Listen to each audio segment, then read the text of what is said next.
Guys, welcome back to another video, and today it's the second part to the cryptid section of the TUFO files. So personally, the cryptid genre is probably up there for me, which is the one that fascinates me the most, interests me the most. So today we've got another section of stories, guys, all from around the world, same as before. Some accounts taken by TUFO, some accounts that were actually in the press at the time. So we'll head straight into it, guys. So this one is from the 24th of March, 1960.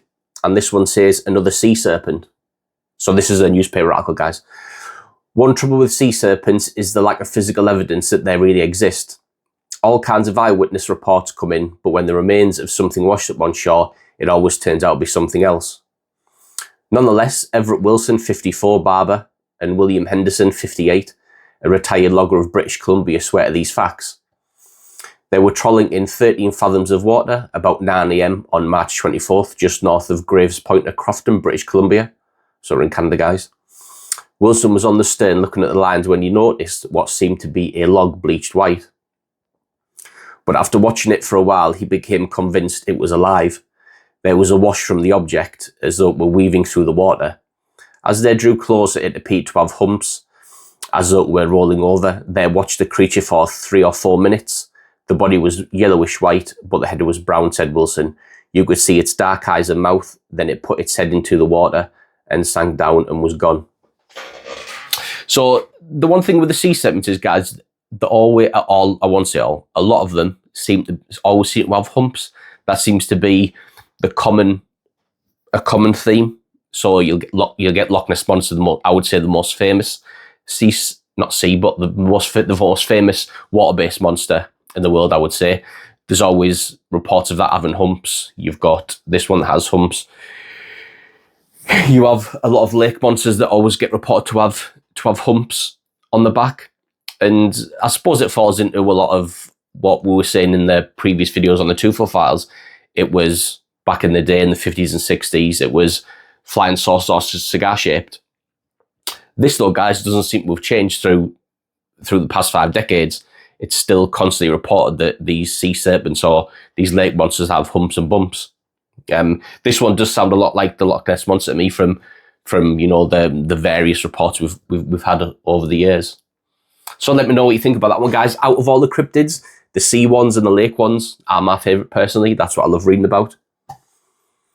So another one, guys, similar to last episode about Sir Edmund Hillary hunting the snowman up in Everest. So another newspaper article, guys. Sir Edmund Hillary will try to catch the abominable snowman of the Himalayas with a tranquilizer because the Nepalese government, which controls the area, forbids shooting.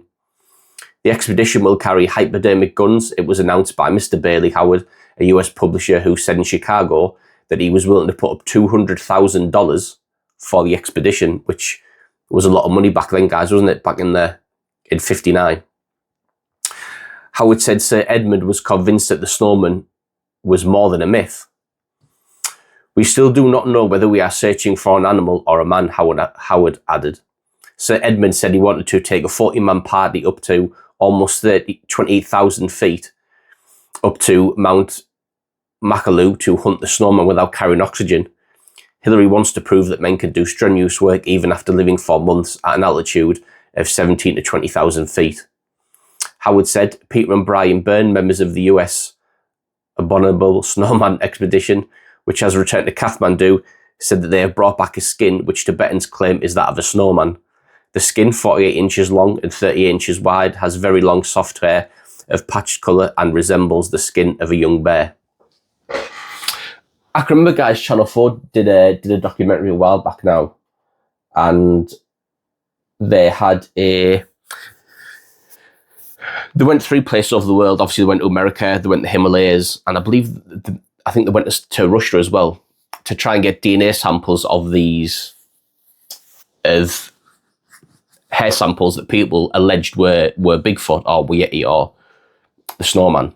And none of them came up trumps except one that I believe was from the Himalayas. And when they put it through the DNA sequencing machine, it come back that it was the DNA from an ancient type of bear. And I believe it was a grizzly or brown bear had mated with a polar bear, and it had made this hybrid bear. And so it was a jawbone that they had as well. And they were claiming that this is what people believed was the Yeti, was this ancient hybrid bear. And that's probably, guys, the closest I've ever researched or witnessed or watched as to a likely explanation, physically anyway, something flesh and blood of what a Bigfoot or Yeti could be. Because in that, like I say, in that program, they were saying if this hybrid bear stood on its back legs, it fit it was a perfect description of what the Yeti or the Snowman was up in the Himalayas. So if you haven't watched that program, guys, I think you can still get it on the Channel 4 player. So go and watch it. It's brilliant anyway. Apart from that, you get to meet, there's loads of witnesses in it, there's loads of researchers in it, you get to hear loads of stories. So if you haven't watched that, guys, go and have a look and see what you think. So this one, guys, is a bit closer to home. So this is from Ireland. So the monster of Lough Ree. The excitement of a lake monster again, this time in Ireland. 3 priests home from a fishing trip are convinced they have seen a serpent in the Lough Ree. An expert who questioned them says their stories demand an investigation. The spotlight turns on the mystery today. It had a flat head like a python, say 3 anglers. It moved fast, we had no heart left to kill trout. The tale of the Lough Ree Monster was told last night. 3 priests were back from a fishing trip with a fantastic story of the one that got away. An outsized serpent with flattened head gliding swiftly through the water. So this is a newspaper article as well, guys. Maybe you'll see that on the computer screen. The tale of the Lough Ree Monster was told last night. 3 priests were back from a fishing trip with a fantastic story of the one that got away. Fathers Richard Quigley, Matthew Burke and Daniel Murray are convinced they have seen a monster which lurks 20 fathoms down in Lough Ree. They have spent a day reporting to Colonel Harry Rice, an authority on the lake and its fish. Afterwards, he said, I by no means scoff, I'm questioning everyone who lives around the lake.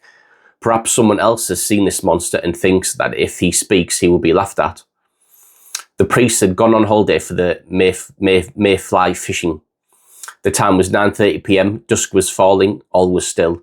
Father Quigley of St Mary's, Dublin, was the first to see the monster and he drew the others' attention. We just watched in amazement, he said. Before us, about 100 yards away, was this peculiar creature. It had a flat head like a python, reared out of the water at 30 degrees. There was a loop or cull behind the head as thick as a man's thigh. The creature was moving fast without undulations. Father Matthew Burke of the Church of the Visitation, Fairview, Dublin, added, it glided along for a considerable distance, then vanished. We watched along the line of its movement and it broke surface again. And Father Daniel Murray of St Joseph's, Dublin, it went gliding across the surface in the same direction, obviously propelled from below. The 3 were so amazed they had no heart to fish for more trout. The first person they met on the lonely lake, so lonely that a fisherman was once stranded 2 days on one of its islands without anyone knowing, was an old hand at fishing. He half persuaded them that they had seen an otter. Now, if I was one of those priest guys, I know what an otter looks like, and I've seen them in the water, and never once have I thought that looks like a serpent, and they definitely don't have a head like a python. So, another one for me, guys. 3 priests, would you hold them as gold standard of sighting of reports? Like we said before, fighter pilots, military, police, would you hold them in the same esteem? I don't know. But the trio talked between themselves and took a day of their holiday to visit Colonel Rice at his home by the lake at Coosan Point. Said the Colonel, they are well-travelled, sensible types, all dry fly fishermen, used to observing what goes on in the water. No one should scoff, I certainly am not. This might well be a relic of the Stone Age. When I was surveying the lake for a book I wrote, I went round everyone who lives near it. I remember one old man who swore he had seen a serpent. So there's previous there, guys, who people had seen it before, these priests. albeit that obviously they wouldn't have made a paper. It won't have made the paper. I doubt that old man told anyone up until that colonel came. Like my mate Jen said, people were scared back then, and I suppose still are now, of the ridicule and not the abuse, but the comments and, you know, that side of things that they wouldn't be too keen on hearing it if they had shared the story. So that is that one, guys, the Lough Ree Monster. So here we go, guys. We're back to more Snowmen stuff. So this one, guys, you can see there on the computer screen, this one is a typed up report from the TUFO people. So more about the snowman. Our old friend, the abominable snowman of the Himalayas, is back in the news again. A member of a Russian scientific expedition claims to have spotted the mysterious Yeti or snowman twice last summer. Now we have new information about Pronin's expedition to the effect that a snowman is believed to have stolen a rubber boat belonging to the Russian team. So this follows on, guys, from part 1 of the Cryptid files, when I spoke about this expedition. The boat was found a month later, 3 miles upstream and on the other side of a waterfall. Several new expeditions in search of the Yeti are scheduled for this year.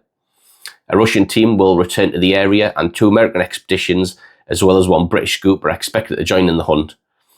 A late report states that one of these expeditions has already photographed several of the snowman's footprints. Finally, from northern Nepal comes the most interesting story of all. The Raja of Mustang is said to be in possession of a complete, abominable snowman skin. A newspaper in that area has published a report from the Raja saying that the skin, which is 6 feet long and blackish in colour, is expected to be taken soon to the Nepalese capital. The Yeti was found dead, presumably killed by another animal. Now, is that skin, guys, the one that was in the previous article where Edmund Hillary had? Is it that one or is it a different one? And the Yeti was found dead and they're presumed was killed by another animal. If there's an animal out there that can kill a Yeti, that is another cryptid, guys, that could be on this for us to research, to look into. I've never heard of this before. They believe a Yeti was killed by another animal. I'd love to know down below in the comments, guys, what animal you think could take out a Yeti, cryptid or otherwise, especially in the Himalayas.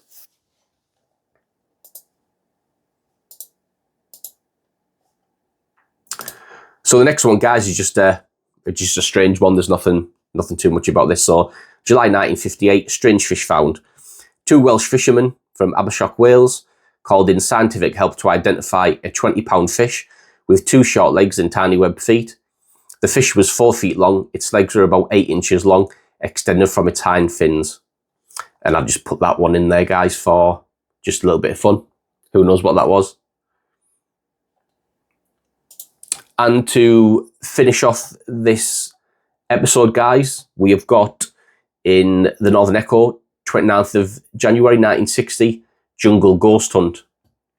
So game officers in Nyasaland are investigating reports of a shaggy-haired creature said to haunt the rainforest in the northern province. The creature, called Ufiti, meaning ghost by Africans, has been reported by several Europeans and a number of Africans. So the title's a bit misleading, guys. Jungle ghost hunt, but they're saying it's a shaggy-haired creature. So is this similar to the Yowie? Is it similar to the Orang Pendek? Is it similar to something like that that's over that side of the world, as opposed to Bigfoot or the Yeti or the Snowman? So I hope you've enjoyed that episode, guys, of the TUFO files cryptid side of things. And let me know down below, guys, what your favourite cryptid is. Don't forget to like and subscribe the video, and I'll see you on the next one.